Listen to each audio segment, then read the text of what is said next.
Всем привет, любителям кино. На диване продолжаем смотреть фильмы. Если вам не сложно, поддержите меня лайком, подпишитесь, кто еще не подписался. А я сегодня вам расскажу об американском ужастике 2025 года.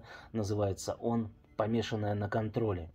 Вэллори — это успешный мотивационный коуч. Она всем рассказывает, что у нее все под контролем, все хорошо, а на самом деле она не может взять под контроль даже свое собственное тело. И ей все кажется все больше и больше, что в ней сидит какой-то паразит.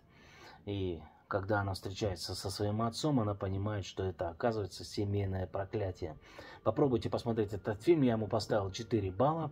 Он довольно неплохо сделан, даже есть пугалки.